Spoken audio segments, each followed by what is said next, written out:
राजविद्या राजगुह्य योग म्हणजे काय? गुह्य सांगितलं ज्ञान. आणि ते गुह्य कुठे आहे? तर प्रत्येक अभ्यासावर गुह्य आहे. म्हणून स्थूळाचा अभ्यास आहे, सूक्ष्माचा अभ्यास आहे, कारण ध्याचा आणि महाकारण ध्याचा अभ्यास आहे. हे सगळे अभ्यास येतो. जर आपल्याला अभ्यासच जमले नाही आणि आपण ज्ञानेश्वरी सांगायला गेलो तर आपली फसगत होणार आहे. जे महात्मे असतात, थोर महात्मे, जे सिद्ध पुरुष असतात, त्यांच्यासमोर आपण जर सांगायला गेलो तर आपली फजिती होणार आहे. म्हणून ज्ञानोबारायांची जी अभ्यासाची पद्धती आहे, जे परंपरेने नाम आलेलं आहे, आदिनाथ गुरु सकल सिद्धांचा मच्छिंद्रतायाचा मुख्य शिष्य मच्छिंद्राने बोध गोरक्षाशी केला आणि गोरक्ष वरला गहिनी प्रसादे निवृत्ती ज्ञात दातारा आणि ज्ञानदेव सार चोजविले. म्हणजे आदिनाथ गुरु म्हणजे भगवान शंकरापासून ही परंपरा आलेली आहे. आणि ती परंपरा जी आहे त्या परंपरेतले गुरु आपल्याला भेटले तर ज्ञानेश्वरी आपल्याला कळेल. आणि परंपरेच्या बाहेर जर गुरु असतील आणि कोणी पण सांगेल हे मन नाम आहे, तर मग आपली फसगत झाल्याशिवाय राहणार नाही. म्हणून श्रीपाद बाबा, रामदास बाबा, नारायण बाबा, नाना बाबा, पांडुरंग, देवेकर बाबा हे जे पुढे आले आज, खरं ज्ञान आहे ते आनंद संप्रदाय. पण ते माणसाला पचनी पडत नाही किंवा काही लोकांना सवयच लागलेली आहे. आमचे गुरु श्रेष्ठ, आमचा पंथ श्रेष्ठ, आमचा नामच श्रेष्ठ, आमचा ज्ञानच श्रेष्ठ. म्हणजे ही जी माणसाला जी अभिमानाची जी बेडी अंगामध्ये बांधलेली आहे ती आपल्यालाच आपल्याला सोडवता यायला पाहिजे. ज्याने त्याने सोडवा बरं का. आणि त्यासाठी ज्ञानोबा यांची ज्ञानेश्वरी वाचा. आता इथे ज्ञानेश्वरीमध्ये देव कसा असतो? सगळे माणसाचे धर्म देवाला लावतात हो. ठीक आहे, त्यांचा भाव आहे, आपण समजतो. पण माणसाचे धर्म जे काय, मनुष्य खातो, पितो, जेवतो, झोपतो, हे सगळे धर्म, सगळे कर्म, मनुष्य कपडे घालतो, हे सगळे धर्म काय लावतो? आपण देवाला लावतो. पण ज्ञानोबाने याचं खंडन केलेलं आहे. आणि ते खंडन कसं केलं आहे ते आपल्याला ज्ञानोबा सांगतात. ओव्य क्रमांक 125. मोहिलेने मनोधर्मे हेची मी मानुनी संभ्रमे, मग येथीची जी जन्मकर्मे ते मजची मनते. बघा ज्ञानोबा किती स्पष्ट सांगतात. म्हणून मोहिलेने मनोधर्मे, आपल्याला मोह झालाय. प्रत्येक माणूस मोहाने अडकलेला आहे. आणि हा मोह जाण्यासाठी प्रत्येक माणूस हा ब्रह्मच आहे हो. प्रत्येक जीव हा ब्रह्मच आहे. पण त्या ब्रह्मापर्यंत जात नाही. आपणच परब्रह्म आहोत. हम ब्रह्मास्मी, आपणच ब्रह्म आहोत. पण आपण तिथपर्यंत पोहोचत का नाही? त्याला कारण ज्ञानोबा सांगतात. काय सांगतात? म्हणून मोहिलेने मनोधर्मे, माणसाचा मनच काय झालेला आहे? मोहाने ग्रासलेला आहे. त्याला मायेने जखडून टाकलेलं आहे मायेने. आणि मायाच काय करते? माणसाला मोहामध्ये अडकवते. आणि प्रत्येक माणसाला या मायेतून बाहेर निघायचं असेल तर त्याने ध्यानयोग शिकायला पाहिजे. ध्यानयोग म्हणजे जो ज्ञानोबारांनी, जो तुकोबारांनी, जो नाथबाबांनी आपल्याला दिलेला आहे या सर्व ग्रंथांमध्ये, त्याचंच आपण आचरण करायला पाहिजे. आपण त्याला सोडून बाहेर गेलो तर आपल्या ज्ञानाकडे, जसं आता मागची ओळी दिली ज्ञानोबारांनी की पूर्वेला जाणाऱ्या नद्या पूर्वेला जायला निघाल्यात आणि नदीकडे आपल्याला जायचं आहे तर आपण पश्चिमेला चाललोय. भेटेल का आपल्याला? नद्यांची भेट होईल का? तसं आपण आपल्या आत्मस्वरूपाकडे यायचं सोडून आपण जे काय बाहेर दिसतं, मनोधर्म, इथे लिहिले शब्द काय लिहिलाय? मनोधर्मे, मनाला येईल त्याप्रमाणे माणूस पूजा करतो. आणि ते मनच काय करतं? मनो येऊन मनुष्यानाम कारण बंध मोक्षाय, बंधे विषया संगे मोक्ष निर्विषय मनो. मनच काय करतो? माणसाला बंधनात टाकतो आणि मनच माणसाला तिथून बाहेर काढतो. आणि मनावरती जे काय नाम आपलं बिंबलं पाहिजे, जे मूळ नाम आहे ते आपल्या हातात यायला पाहिजे. मूळ नाम यायला पाहिजे बरं का. पाहता आपले मूळ सहजच उड्या अज्ञान. बघा, अज्ञान आपला निघून जातो एकदा का मूळ तुमच्या हातात आला, अज्ञानच तुमचा निघून जातो. या नाव बोली जे ब्रह्मनाम, त्याला ब्रह्मनाम म्हणतात हो.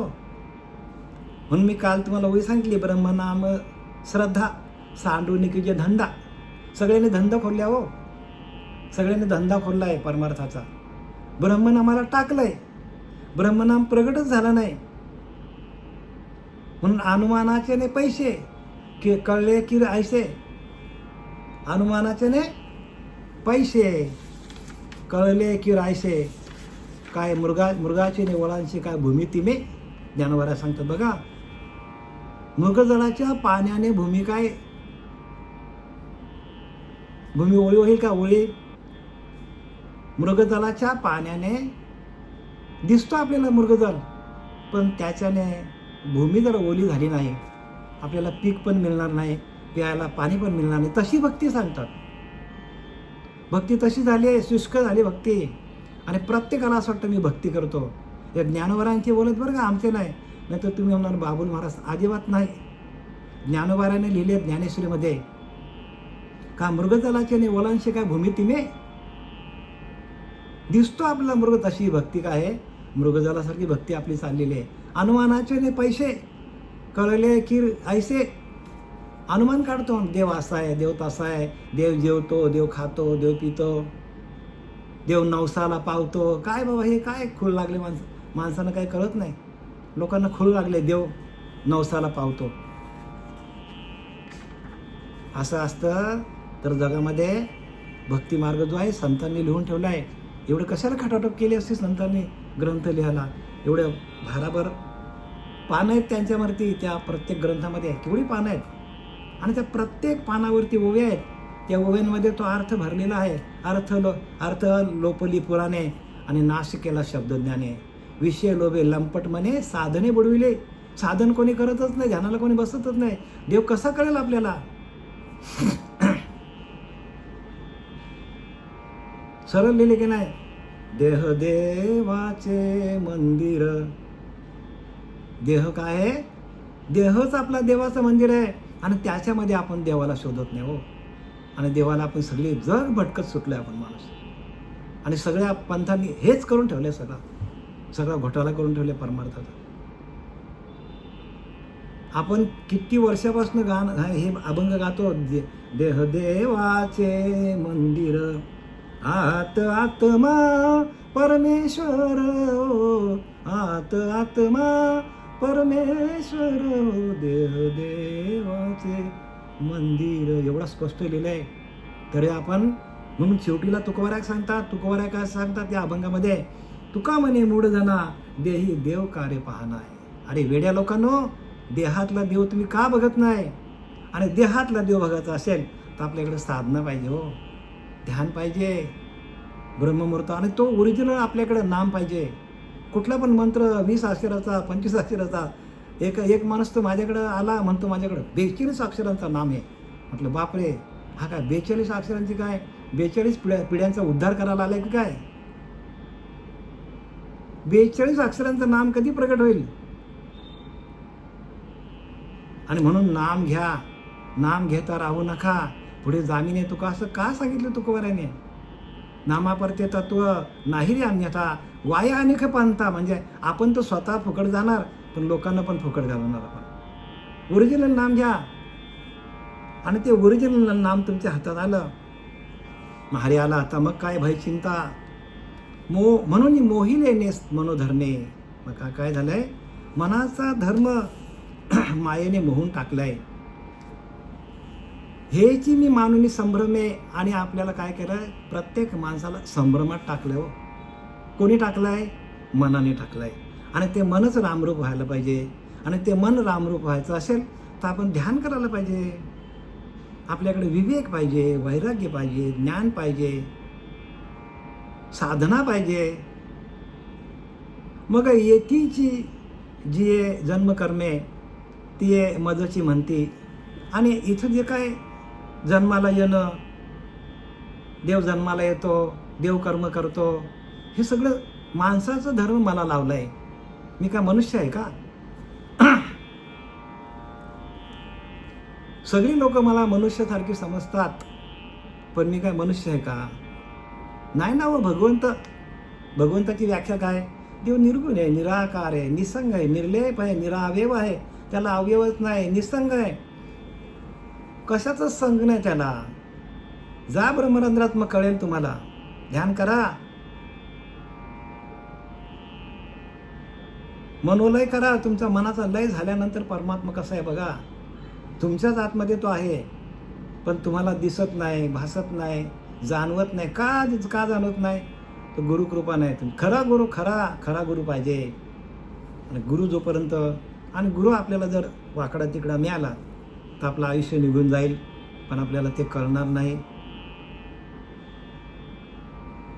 मग येथीचे जिये जन्मकर्मे, मग तेथील जन्म मरणादी सर्व स्थिती मला ह्या असे समजतात. भगवंताला जन्म मरण असं समजतात. काय समजतात? देव जन्माला येतो, देव असं आहे का कुठे? जेव्हा आकार एक पुढा देखती, तेव्हा ते देव येणे भावे पूजती. मग तोची विघडली टाकी ती नाही म्हणून मूर्ती बनवली.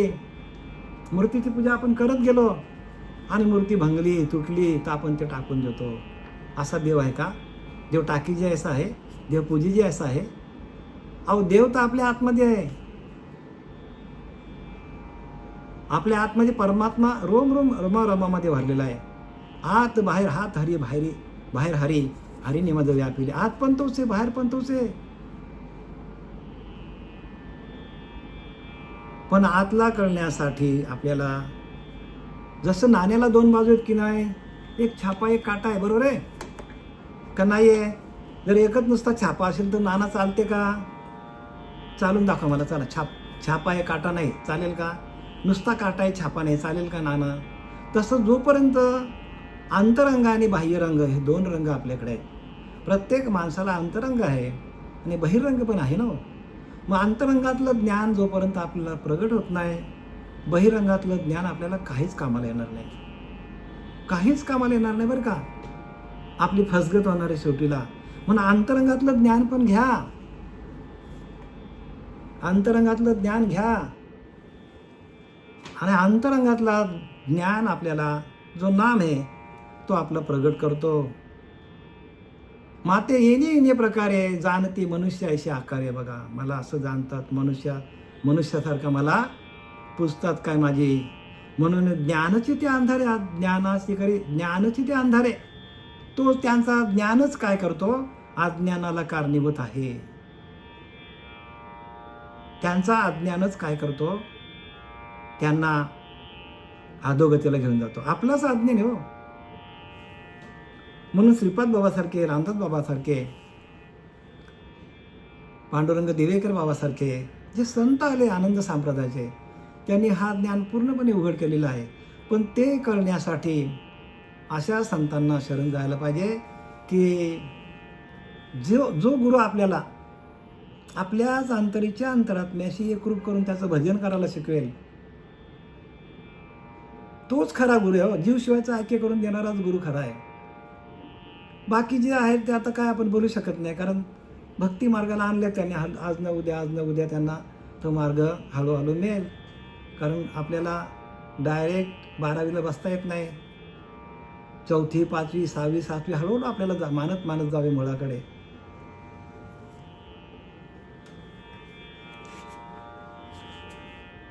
येतुलेने अनामा नाम बघा. येतुलेने अनामा नाम, मला नावच नाही मला, पण माझं नाव ठेवतात. मग अक्रियासी कर्म, मी कसा आहे? निष्क्रिय आहे. अक्रियासी कर्म म्हणजे निष्क्रिय असून मला देव हे कर्म करतो, देव कर्म करतो, ते कर्म करतो. देव काहीच करत नाही बरं का. सगळे करतो तर आपणच करतो. सगळी माया सर्व करी, ब्रह्म काहीच न करी. लक्षात घ्या. माया सर्व करी, ब्रह्म काहीच न करी. माया विकारी, ब्रह्म निर्विकारी. ब्रह्माला कुठलेच विकार नाहीत. आणि तो आपण आहोत. पण ते विकार घालण्यासाठी जो तुम्हाला बीज मंत्र, जो अनुग्रह आहे, त्या अनुग्रहाच्या माध्यमातून 83,999 योनी आपल्यालाच त्या 83,999 योनीमधून आपल्याला सहज अनुग्रह आपल्याला बाहेर काढतो. आणि त्या अनुग्रहाचं चिंतन, प्रबोधाचं चिंतन हे आपल्याला काय करतो? आत्मस्वरूपाशी, आत्मदेवाशी आपल्याला एकरूप करून देतो. आणि एकदा का तुम्ही त्या आत्म्याशी एकरूप झाल्यानंतर तुम्हाला कुठंच ज्ञान शोधायला जायची गरज लागणार नाही. तुम्हाला असं अनुभवेल की अहम ब्रह्मास्मी, आपणच परब्रह्म आहोत. अहम ब्रह्मास्मी, अरे तू जाणून घे की आपणच परब्रह्म आहोत. परब्रह्म ते सकळान परते, तयास पाहता आपणच ते, पण हे कळे अनुभव मते सद्गुरू केली या. आला का अनुभव आपल्याला? तसा सद्गुरू मिळालाय का? तुम्हाला तसा अनुभव आलाय का? आपणच परब्रह्म आहोत? नाही तर मग ते येतून अनामा नाम बघा. आणि म्हणून मी सांगतो, ज्ञानवारा सांगतात येतुलेनी अनामा नाम. इथूनच तुम्हाला मी सांगतो की मला नावच नाही आहे. मी नामरहित आहे, क्रियारहित आहे. असा जो मी त्या मला नामधारी कर्मकारी विदेहाशी देहधर्म आरोपिती. आणि मी तर कसा आहे? विदेही म्हणजे देहाच्या पलीकडे आहे.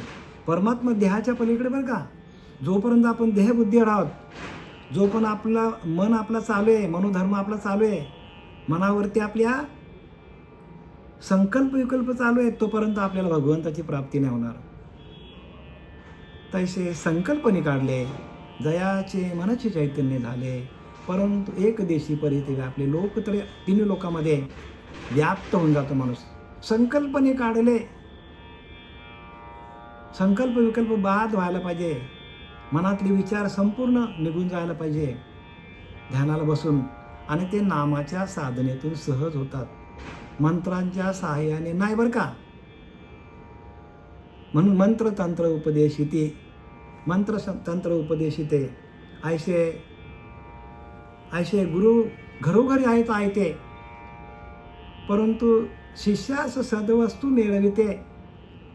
सद्गुरू त्या ते श्रीकृष्ण मानी. म्हणजे शिष्याला आपल्याच सद्वस्तूशी म्हणजे अंतरेच्या अंतरात्म्याशी एकरूप करून देणारे गुरु तेच खरे गुरु. बाकी गुरु नाही, असं श्रीकृष्ण परमात्मा भागवतामध्ये सांगतो. सगळ्या ग्रंथांचं वाचन करा, काय लिहिले ते बघा व्यवस्थित. आणि ग्रंथांचं वाचन करण्याच्या आधी आपल्याला आपल्या आतमध्ये असलेला तो परमात्मा, त्याची आपल्याला अनुभूती यायला पाहिजे. अनुभव पाहिजे, अनुभव. आणि तो अनुभव आल्याशिवाय जर आपण पुढे गेलो तर आपला पण नुकसान होईल आणि आपल्या जोडीला असणाऱ्या आपण त्यांना पण आप डुबे तो डुबे, यजमान को भी लेके डुबे, अशी परिस्थिती होणार आहे. येतुलीने अनामानामा मग क्रियाशी कर्म, वेदेहाशी देहधर्म आरोपित. बघा, वेदेहाशी म्हणजे काय की देहाच्या पलीकडं आपल्याला विदेह स्थितीला जावं लागेल, देहाचा संपूर्ण निराश व्हावा लागेल. आणि एकदा का देहाचा निराश झाला, संपूर्ण देहाचा विसर पडला की आपल्या रोमारोमामध्ये भजन प्रगट होतो. आणि तो रोम भजन करतो. आपल्याला भजन करायची गरज लागत नाही. ओठ नाहले, कंठ नाहले, जिव्हा ना स्मरे राम, हमारा राम जप करे, हम बैठे आराम, कबीरदास म्हणतात. आणि त्या अवस्था ज्ञान बरं का, ज्ञानाची अवस्था ती.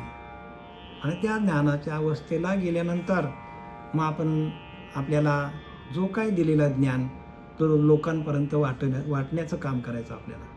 पण आपल्याला म्हणून तरलेच तरतील हा भरोसा आणि नामधारकाचा ठसा. आपणच तरलो नाही तर आपण लोकांना कसं काय तरणार? आपण तरलो तर लोकांना तर आपल्यालाच पोहता येत नाही. पोहणाराच गचक्या खातो, जना असं कैसे वर काढू पाहतो. पोहणाऱ्यालाच पोहता येत नाही, गचका खातो, नाका तोंडात पाणी जातो आणि समोर माणूस बुडत आहे, त्याला कसं काढेल तो? त्याला काढायला गेलं तो पण डुबून जाईल ना. म्हणून प्रत्येकाने आत्मतत्व काय आहे त्या तत्वाची ओळख घ्या, तत्वाशी एकरूप व्हा. मग आकार शून्य आकारो निरुपाधिका उपचारू मज विधिवर्तिता व्यवहारू आचाराधिक. मला निराकाराला आकार, बघा मी निराकार आहे. ब्रह्म कसा आहे? निराकार आहे, निर्गुण आहे, निसंग आहे, निर्लेप आहे, निरावयव आहे, अज आहे, ध्रुव आहे. किती बघा, किती कसं आपण त्याला संबोधणार? कितीतरी संज्ञा जोडता येतात आपल्याला. ब्रह्म निर्गुण आहे, निराकार आहे, निसंग आहे. तो निराकार आहे हो, त्याला आकार नाही आहे आणि आपण आकाराची पूजा करतो. आपल्याला प्राप्ती होईल का? हे आम्ही सांगत नाही बरं का, संतांनी लिहून ठेवलेलं आहे. मग आकाराची पूजा करायची नाही का? आकाराची पूजा करा, कारण ती पहिली पायरी आहे, टाकू नका. ते करता करता करता भगवंताचं भजन करता करता, त्या मूर्तीची पूजा करता करता जे तत्व मूर्तीमध्ये आहे तेच तत्व आपल्या आतमध्ये प्रगट होतो. आणि एकदा का आपल्या आतलं तत्व प्रगट झालं का सगळीकडे परमात्मा भरलेला आहे. आणि त्यावेळेला भगवंताने अर्जुनाला सांगितलं आहे, अर्जुना मी नसे ऐसे कवन ठाव असे, परी प्राणियाचे दैव कैसे मातेनं देखती. मला बघू शकत नाही हो, स्थूल दृष्टीने देखती माते ते देखणीच नवे निवृत्ते. मला ते स्थूल दृष्टीने बघतात, ते बघणं त्यांचं बघणंच नाही अर्जुना, खोटं आहे ते सांगतात. स्थूल दृष्टीने देखती माते ते देखणीच नवे निवृत्ते, जैसे स्वप्नीचे ने अमृते अमर नो हेजी. जसं स्वप्नात आपण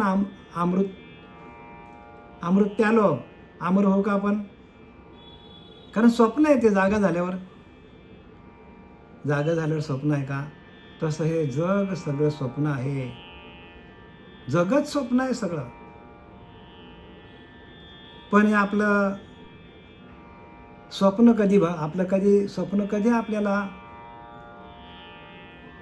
आपलं स्वप्न कधी निघून जाईल? ज्या वेळेला आपल्याकडं आत्मस्वरूपाचं ज्ञान होईल त्यावेळेला हे जग सगळंच खोटं आहे, सगळंच जग खोटं आहे असं वाटेल आपल्याला. फक्त शाश्वत काय आहे? शाश्वत एक अंतरीचा अंतरात्मा, बाकी सगळं खोटं आहे. सांगितलं सगळं काय? सगळं माया आहे हो. म्हणून पृथ्वी आप तेज वायू आकाश या सभ्यांतरी जगदीश, पंचभूतांचा आहे नाश आत्मा अविनाशी. त्या पंचभूतांचा आपल्याला पूर्ण विसर पडायला पाहिजे आणि आत्मतत्वाशी एकरूप व्हायला पाहिजे. ही प्रक्रिया जोपर्यंत आपल्याला जमत नाही तोपर्यंत आपल्याकडं अज्ञानाचं भांडारच आहे आपल्याकडं. आणि अज्ञान घालवायचं असेल आपल्याला, तुझा सद्गुरूशी शरण चुके तुमचे जन्म मरण. माझा आकार शून्य आकारो, मला आकारच नाही तरी माझ्या आकाराची पूजा करतात. ज्ञानवराज सांगतात बरं का. परत लक्षात घ्या, 157 आहे. ज्ञानेश्वरी सांगते. म्हणून हिचं पहिलं नाव काय होतं? भावार्थ दीपिका. तुमच्या आतमध्ये भाव तयार झाला. भाव कधी तयार होईल? दीपिका म्हणजे काय? ते दिव्य दृष्टी, दिव्य ज्ञान तुमच्या आतमध्ये प्रगट झालं तर दिव्यत्वाची जेथे प्रचिते तेथे कर माझे जुळ. जे दिव्य ज्ञान तुमच्या आतमध्ये प्रगट झालं म्हणून भावार्थ, दिव्य ज्ञान प्रगट झालं तर भाव तुमच्यामध्ये तयार होईल. नामाचा भाव तयार होतो आणि नामाची गर्भधारणा राहते बरं का. नामाची गर्भधारणा राहते आणि ती एकदा गर्भधारणा झाली तुमच्याकडे तर विवेक नावाचा पुत्र जन्माला येतो आणि विवेकातून हे सगळं ज्ञान मिळतं माणसाला. जोपर्यंत विवेक नाही, वैराग्य नाही, तोपर्यंत ज्ञान कसं होईल? म्हणून नाथ भागवत आम्ही का वाचायला घेतलाय? नाथ भागवत घेतो 3 दिवस, मंगळवार, बुधवार, शुक्रवार नाथ भागवत, मंगळवार, बुधवार आणि गुरुवार नाथ भागवत, आणि शुक्रवारी आपण काय करतो? दासबोध घेतो, आणि शनिवार, रविवार, सोमवार आपण ज्ञानेश्वरी. असं का केलं आपण ते बरं? की प्रत्येक ग्रंथामध्ये नाथबाबा काय सांगतात, ज्ञानोबा काय सांगतात, दासबोध काय सांगतो आपल्याला, नामदेवराय काय सांगतात, सगळ्या संतांची वचनं आहेत. संत वचन हृदय धरे तो चिम, पण वचन कळली पाहिजे हो. त्या प्रत्येक ओळीचा अर्थ आपल्या आतमध्ये आहे. मग आपल्या आतमध्ये जर तो अर्थ आहे तर तो आपल्याला ज्ञान देणारा आत्मदेव आपल्या आतमध्येच आहे. आणि त्या आत्मदेवाचं भजन आपण केलं नाही तर मला सांगा, आणि ते भजन कसं आहे, आत्मदेवाचं भजन म्हणजेच नाम आहे. आणि म्हणून ते नाम कोणी कोणाला सांगत नाही. मग आकार शून्य आकारो निरुपाधिका उपचारो मग विधिवर्जिता व्यवहारो आचाराधिक. म्हणजे मला आकारच नाही, मी निराकार आहे. आणि आपण आकाराची पूजा करतो, निरुपाधिकाला उपचार. माझ्याकडे कुठलीच उपाधी नाही पण मला उपाध्या लावतात. बघा, विचार करा, काय सांगतो ज्ञानोबा, कुठलीच उपाधी नाही, उपाधी रहित मी आहे आणि मला उपाध्या लावतात. विधी निषेधाधिक अशा मला आचराधिक व्यवहार लावतात. आणि जे काय मनुष्य आचरण करतो ते आचरण मला लावायला बघतो. पण मी तसा आहे का? मी तसा नाहीच हो. कारण मी आकारालाच नाही, मी निर्गुण आहे, मी निराकार आहे. मग वर्णहीन वर्णू, बघा देवाला वर्ण लावतात. गुणातीताशी गुण, बघा गुणच नाही, गुणांच्या पलीकडे परमात्मा गुणातीत आहे, नामातीत आहे, मनातीत आहे, देहातीत आहे. मग एवढे सगळे बघा, एवढे सगळं आपण आता तुम्हाला मी जे काय स्पष्टपणे सांगितलं आहे त्याचा तुम्ही विचार करा की हे काय आहे, ज्ञानोबा असं का म्हणतात. ज्ञानोबा असे आपल्याला सावध करतात. का सावध केलं ज्ञानोबांनी? तुम्ही काय लिहिलं आहे, तुम्ही शरीरात येणं पिडावे, तुम्ही शरीरात येणं पिडावे, तुम्ही दुरी कही न वाचावे तीर्थाशी गा. तीर्थाला पण जाऊ नका सांगितलंय. बघा, वाचा ना 3रा अध्याय, तुम्हाला कळेल सगळा. तुम्ही दुरी कही न वाचावे तीर्थाशी गा, तुम्ही अखंड यज्ञ जावे अनायासे, स्वधर्म जो बाप्पा नित्य यज्ञ जाणपा, म्हणून वर्तता ते पापा संसारू नाही. जो आपला यज्ञ अखंड नाम यज्ञ आहे तो आपला चालू व्हायला पाहिजे. सातत्याने आपला श्वास जातो येतो, त्याच्याकडे लक्ष ठेवून आपल्याला तो जप, आपल्याला तो यज्ञ, नामोजप यज्ञ तो परम, बाधून सख्य स्नानादी कर्म. म्हणजे आंघोळ करायची पण गरज नाही, अखंड चालतो.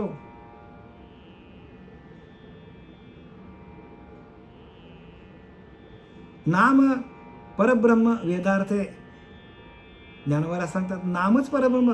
वेदांच्या मताने नामच परब्रह्म. नाम माझी विभूती सांगतात. हिमालय माझी विभूती, पिंपल माझी विभूती. बरंच काय सांगता येईल आपल्याला इथे, पण आपण ओळ्यांवर जाऊया. मग वर्णहीना वर्णू मी, गुणातीता सुगुण. बघा, गुणांच्या पलीकडे मी आणि मला गुणांनी बघतात. रजोगुणातला माणूस तशी भक्ती करतो, तमगुणातला माणूस तामसी वृत्तीतून भक्ती करतो, आणि सत्वगुणातला माणूस सत्वगुणातून भक्ती करतो. पण ह्या तिन्ही गुणांच्या पलीकडे मी आहे. रज तम सत्व आहे ज्याच्या अंगी, याच गुन्हे दगी वाया गेला. संत सांगतात बघा, ह्या तिन्ही गुण ज्यांच्याकडे अंगात आहे ना, त्या गुणांनीच माणसाची वाट लावलेली आहे. रज तम सत्व आहे ज्याच्या अंगी, याच गुन्हे दगी वाया गेला. ते गुणच काय करतात, माणसाला नाचवतात. जसा ज्याचा गुण असेल तसा त्याला देव वाटतो, पण देव गुणांच्या पलीकडे आहे हो. देव एवढा सोपा नाहीये. गुणातीताशी गुणू मजा आचरणा चरणू. मला पाय नाही तरी लोक म्हणजे पाय निर्माण करतात ना, पायावर डोकं ठेवतात. आपण या पाणी, आणि मला हात नाही पाय नाही तरी काय करतात, हातापायांवर काय करतात, पूजा करतात हातापायांची. मला जातीहीनाला जात, बघा ह्या जातीचा देव त्या जातीचा देव करून ठेवलं. बघा दिसतात की नाही, हिंदू मुस्लिम सिख इसाई करून ठेवलं ना. मी जात नाही, मला जातच नाही. मी कोणत्याच जातीचं, मला जातहीन, जातच नाही. मला वर्णहीन आहे. मला वर्ण पण नाही, रंग नाही, रूप नाही, वर्ण नाही, छाया, निर्गुण निराकार तू रघुराया. कशाला लिहिलंय सगळं? मला वर्ण नाही, रंग नाही, रूप नाही. बापरे, आपला वेळ संपत आला. ठीक आहे, बघा, माझं वर्ण हे ना वर्णो गुणातीताशी गुणो, माझं आचरणाचरणो. आपण या प्राणी, म्हणजे मला हात नाही, पाय नाही, तरी मला ते पाय दाखवतात, पायावर माझ्या डोकं काय ठेवतात. मला रंग नाही, रूप नाही, वर्ण नाही, छाया निर्गुण निराकार तू रघुराया, असं लिहून ठेवलं संतांनी. आणि त्याप्रमाणे आपली हळूहळू का होईनाय, पण ते हळूहळू त्या मूर्तीची पूजा करता करता त्या मूर्तीतून आपल्याला आपलं लक्ष आपल्या अंतरीच्या अंतरात्म्यावर केंद्रित करता यायला पाहिजे. कारण आपल्याला सावध करणारा, आपल्याला डोळ्याने दाखवणारा, आपल्याला कानाने ऐकवणारा, आपल्याला मुखाने बोलवणारा, हाताने चालवणारा देव आपल्या आतमध्ये आहे, अंतरीचा अंतरात्मा. आणि तो देव आपल्याला सर्व काही आपल्याकडनं करून घेतो, पण आपण त्यालाच विसरलोय. म्हणून तुकाराम महाराज म्हणतात, बोलावा विठ्ठल, पाहावा विठ्ठल, करावा विठ्ठल जीव हवे, त्याने सोशे झाले मन झाले अहो बरे, परत माघारी येत नाही. तर अखंड आपला भजन चालला विठ्ठल विठ्ठल, तर संसारामध्ये या प्रपंचाच्या चक्रामध्ये माणूस अडकत नाही.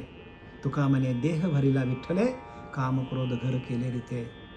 संपूर्ण रोमारोमामध्ये विठ्ठल विठ्ठल विठ्ठल विठ्ठलाचं नामस्मरण सुरू झाला तर आपल्यातील सगळे विषय बाजूला होतील. सगळे वासना, कामना, आकांक्षा, भावना सगळं आपल्यातनं निघून जाईल आणि आपल्याकडे असलेला स्वयंभू परमात्मा आपल्यामध्ये आपोआपच प्रगट होईल. लांबकडे जायची गरज नाही बरं का, कारण देव आपल्या आतमध्येच आहे. पण आपल्याला आवरण काढता येत नाही, आणि आवरण काढण्याचं काम नाम करतो. नामापरते तत्व, नाम तत्वरूपाने आहे, नाही अन्यथा. वाया अनेक पंथात जाशील जाणे, कुठल्याही पंथात जाशील, ज्या पंथात नाम नाही, ज्या पंथात ध्यान नाही, ज्या पंथात स्थूल सूक्ष्म कारण महाकारण अभ्यास नाही, संतांची परंपरा नाही, त्या परंपरेचा आपण पायिक असलं पाहिजे. आणि ती परंपरा मी तुम्हाला पुढच्या वेळेला सांगणार आहे. झालेली सेवा आपले सच्चिदानंद सद्गुरू श्रीपाद बाबा, रामदास बाबा, नारायण बाबा, नाना बाबा, पांडुरंग दिवेकर बाबा यांच्या चरणी समर्पित करीत आहे.